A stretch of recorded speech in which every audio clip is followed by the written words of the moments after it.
దేవునికి స్తోత్రం. దేవునికి మహిమ కలుగును గాక. హల్లెలూయా. దేవునికి స్తోత్రం. చిన్న ప్రార్థన చేద్దాం. స్తోత్రం స్తోత్రం స్తోత్రం స్తోత్రం తండ్రి. పరిశుద్ధుడు పరిశుద్ధుడు పరిశుద్ధుడు పరిశుద్ధుడు అని కోటాన కోట్ల దేవదూతలతో నిత్యము మానక పోవడబడుతున్న దేవుడు నీవే ప్రభు.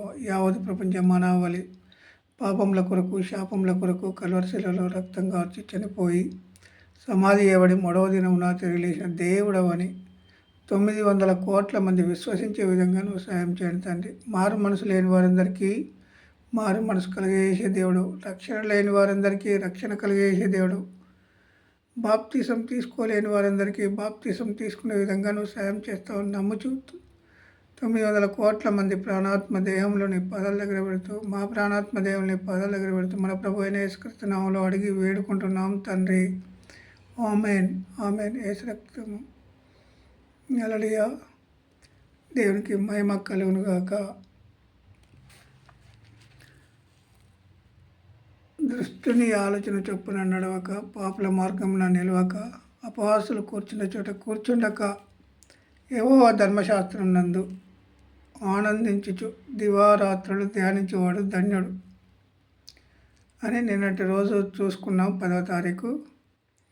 ఈరోజు 11వ తారీఖు 1వ నెల 2025 సంవత్సరం. ఈరోజు యెహోవా ధర్మశాస్త్రం నందు ఆనందించు వారు ధన్యులు. యెహోవా ధర్మశాస్త్రం నందు ఆనందించుచు దివారాత్రము దానిని ధ్యానించువారు ధన్యుడు. యెహోవా ధర్మశాస్త్రం నందు ఆనందించుచు. దేవుని ధర్మశాస్త్రం ఇది. ఎవరి ధర్మశాస్త్రం? దేవునిది. దేవుని ధర్మశాస్త్రం ప్రతి ఒక్కరు చదవాలి. ఎందుకంటే మోషే రాసిన 5 కాండాలు, దాన్ని ఏమన్నారు? తోరా అన్నారు, ధర్మశాస్త్రం అన్నారు. 5 కాండాలు మోషే రాసిన ధర్మశాస్త్రం. మోషే రాసిన ధర్మశాస్త్రము ఈరోజు మనము ధ్యానం చేయాలి. ఏమని? యెహోవా ధర్మశాస్త్రం నందు ఆనందించుచు దివారాత్రము దానిని ధ్యానించువాడు ధన్యుడు. యెహోవా ధర్మశాస్త్రము అనగా దేవుడు రాయించిన ధర్మశాస్త్రం ఇది. దేవుడు రాయించిన ధర్మశాస్త్రం. దేవుడు రాయించిన ధర్మశాస్త్రము ప్రతి ఒక్కరు గమనించాలి. కీర్తన భాగము 40వ అధ్యాయము 8వ వచనంలో ఏమనుందంటే, నా దేవా నీ చిత్తము నెరవేర్చుట, నా దేవా నీ చిత్తము నెరవేర్చుట నాకు సంతోషము. నీ ధర్మశాస్త్రము నా ఆంతర్యములోనున్నది. ఆయన ధర్మశాస్త్రం ఎక్కడున్నది? మన ఆంతర్యంలో, మన హృదయంలో, మన హృదయాలలో ఉండాలి. ఈ బైబిల్ ప్రకారంగానే చూస్తాను. ఏమని చెప్పిండు ఇక్కడ? నా దేవ 40 కీర్తన భాగం 40వ అధ్యాయము 8వ వచనంలో, నా దేవ నీ చిత్తము నెరవేర్చుట నాకు సంతోషము. నీ ధర్మశాస్త్రము నా అంతర్యంలోనున్నది. ఆంతర్యంలో అంటే మన హృదయంలో, మన నరానికి ధర్మశాస్త్రము జీర్ణించకపోవాలి. ఎందుకంటే నరాలను జీవింపజేసేది ఎవరు? దేవుడు. ఆయన అరచేతుల మీద చెక్కింది ఎవరు? దేవుడు. యేసుక్రీస్తు ప్రభు ఆయన అరచేతుల మీద చెక్కెను మనలను. యెషయా గ్రంథంలో ఉంటుంది, నా అరచేతుల మీద నిన్ను చెక్కి తిని.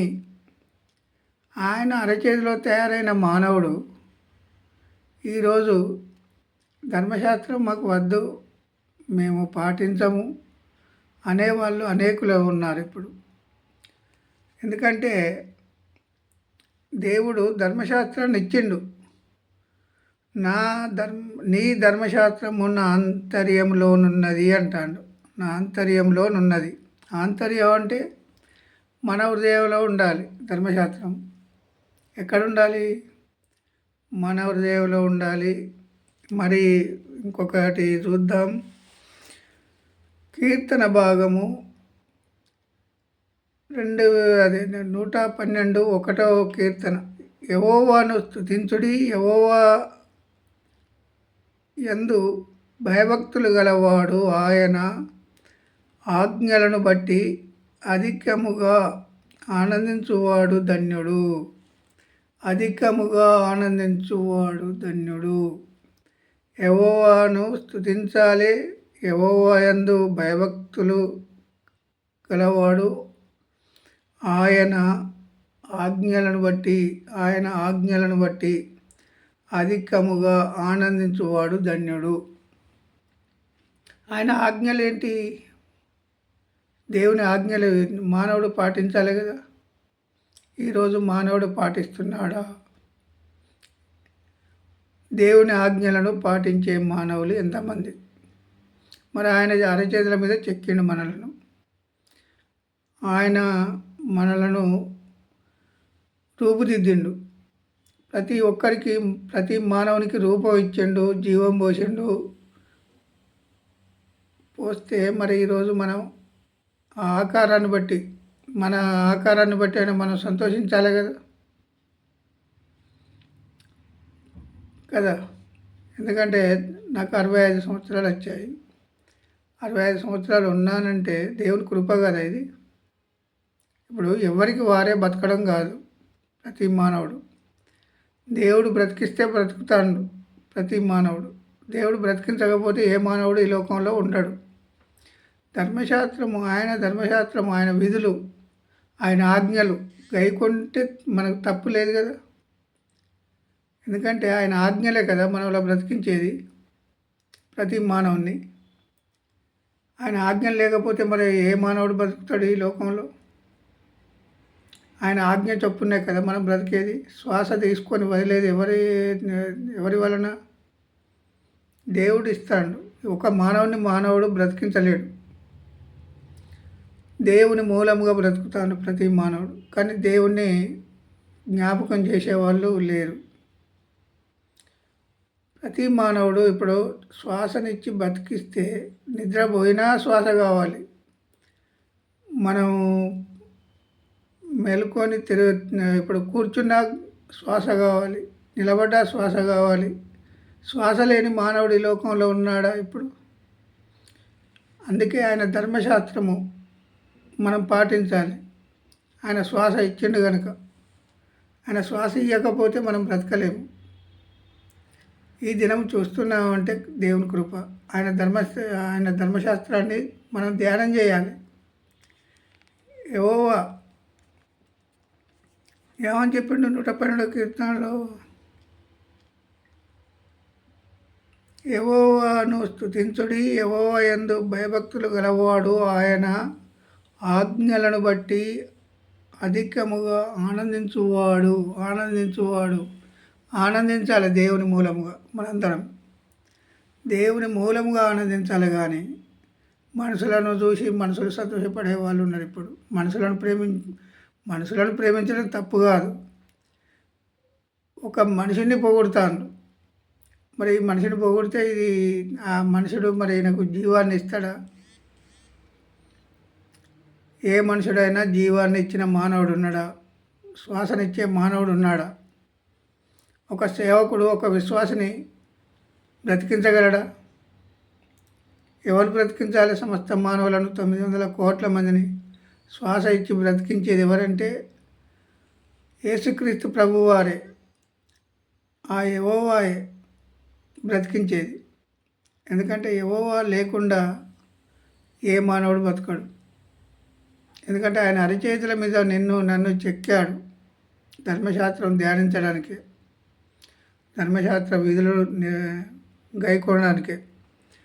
119 కీర్తన భాగంలో ఏమనున్నదంటే,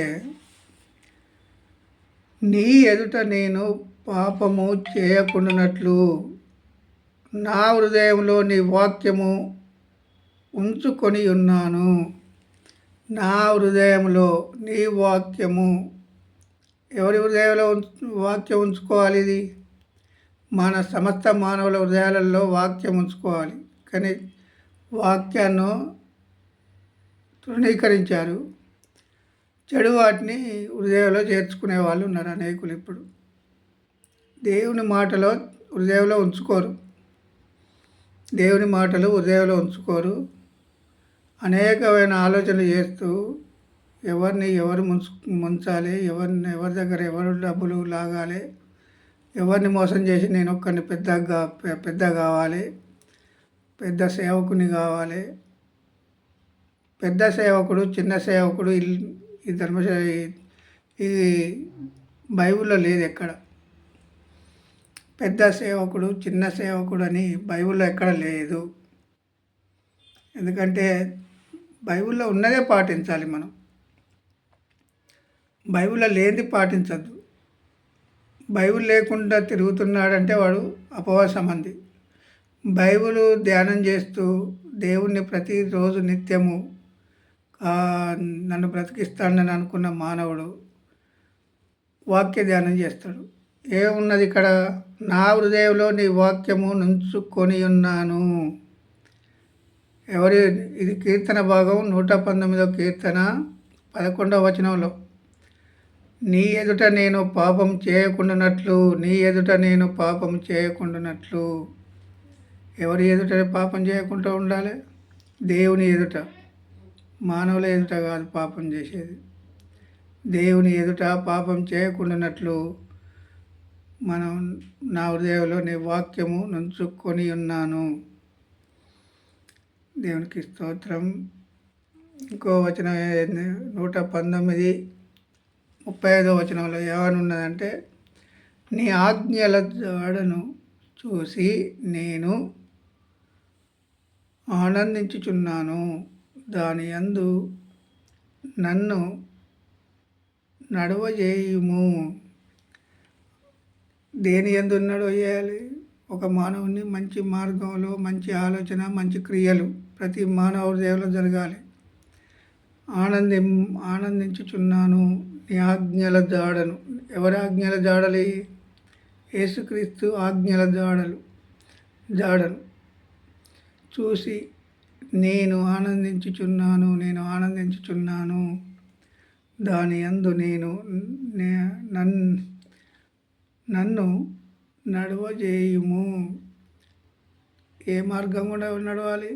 దేవుని మార్గమే కావాలి. మనుషుల మార్గాలు అయితే మనం అపవాది మార్గంలో నడిచినట్టు. మనుషుల మార్గాలు నడిస్తే దేవుని కృపను బట్టి ఈరోజు ధ్యానం చేస్తున్నాము. యెహోవా ధర్మశాస్త్రం నందు ఆనందించుచు దివారాత్రులు ధ్యానించువాడు ధన్యుడు అనే మాటకు మనం ఈరోజు ధ్యానం చేస్తున్నాం. ధర్మశాస్త్రం మన హృదయంలో ఉండాలి, ప్రతి ఒక్కరి హృదయంలో. ఇప్పుడు ఎవరి జ్ఞానాన్ని బట్టి వారు ఈ లోకంలో పుట్టిన వాళ్ళు కాదు. ఎవరి జ్ఞానాన్ని బట్టి వారు ఈ లోకంలో పుట్టిన వారు కాదు. ఎవరి జ్ఞానాన్ని బట్టి వారు తనలో ఉన్న ప్రాణాన్ని కాపాడుకునే వ్యక్తి కాదు.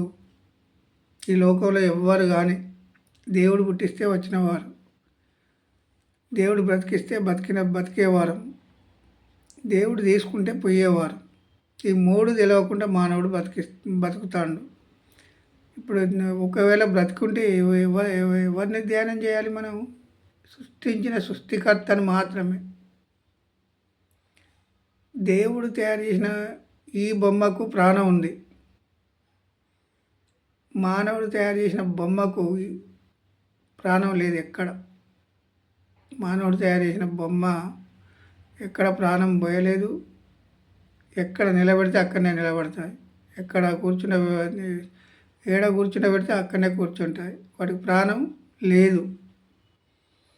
మనకైతే ప్రాణం ఉన్నది, కదులుతూ ఉన్నాం, ఒకరికొకరు మాట్లాడుకుంటూ ఉన్నాం. దేవుడు తయారు చేసిన మానవులు ఒకరికొకరు ఫోన్లు చేసుకుంటాం, ఒకరికొకరు ప్రేమించుకుంటాం. దేవుడు తయారు చేసిన మానవులైతే అందుకే యెహోవా ధర్మశాస్త్రం నందు ఆనందించుచు దివారాత్రులు ధ్యానించువాడు ధన్యుడు. దేని యందు ధ్యానం చేయాలి మనందరము? ధర్మశాస్త్రంలో ఉన్న వాటిని గైకొనాలి. దేవుని వాక్యం కానీ, దేవుని లేఖనాలు కానీ, ధర్మశాస్త్రంలో ఉన్న వాటిని మన హృదయంలో కనుక ఉన్నట్లయితే దేవుడు నిత్యము బ్రతికించే దేవుడు మనలను. దేవునికి ఎందుకంటే ఈ వాక్య ధ్యానం చేయడం తప్పు కాదు. 119వ కీర్తన భాగము 47వ వచనంలో ఏమనున్నదంటే, నీ ఆజ్ఞలను బట్టి నేను హర్షించేదను. నీ ఆజ్ఞలను బట్టి, దేవుని ఆజ్ఞలు కావాలి ప్రతి మానవునికి, కానీ నీ ఆజ్ఞలను బట్టి నేను హర్షించేదను. అవి నాకు ప్రియములు. దేని యందు మనం ధ్యానం చేయాలి? ఆ దేవుని ఆజ్ఞలను బట్టి. దేవుని ఆజ్ఞలు కావాలి మనకు మన హృదయంలో. ఆజ్ఞ అంటే దేవుని ఆజ్ఞ అతిక్రమిస్తే పాపం. దేవుని ఆజ్ఞ గైకుంటే మనం దేవునితో నడుచుకున్నట్లు, దేవుని మార్గంలో ఉన్నట్టు, దేవుని ఆలోచనలో ఉన్నట్టు, దేవుని క్రియలు జరిగించినట్టు. మనం దేవుని క్రియలే జరగాలి ప్రతి మానవ హృదయంలో. దేవుని క్రియలు జరగకుండా మానవుని క్రియలు ఏర్పాటు చేసుకుంటే ఒకరోజు మట్టికి మన్నైనాక చనిపోయిన తర్వాత లెక్క ఉంది ప్రతి మానవునికి. జీవితం ఎక్కడ మొదలవుతుంది? దేవుని దగ్గర మొదలవుతుంది ప్రతి మానవ జీవితం, మహిమ శరీరాలతోటి. ఈ శరీరం కాదు. మానవునికి 2 మరణాలు. ఒకటి శరీర మరణం, రెండవది ఆత్మ మరణం. ఈ ఆత్మ దేవునితో సహవాసం చేయాలి, కానీ ఈ ఆత్మ అగ్నిగుండంలో పడద్దు. అగ్నిగుండంలో పడేదే రెండవ జీవ గ్రంథంలో మన పేర్లు కనుక లిఖితం చేయకపోతే, జీవ గ్రంథంలో మన పేర్లు కనుక లేకపోయినట్టయితే మనము ఎంత ధ్యానం చేసినా, ఎన్ని ఆలోచనలు చేసినా, ఎన్ని క్రియలు మన ఈ లోక సంబంధంగా శరీర బోధలు చేసి, ఈ లోక సంబంధమైన బోధలు చేస్తూ కాలం గడిపితే వ్యర్థమే.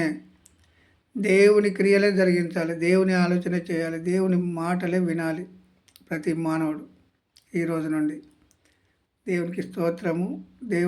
దేవునికి మహిమ కలుగును గాక.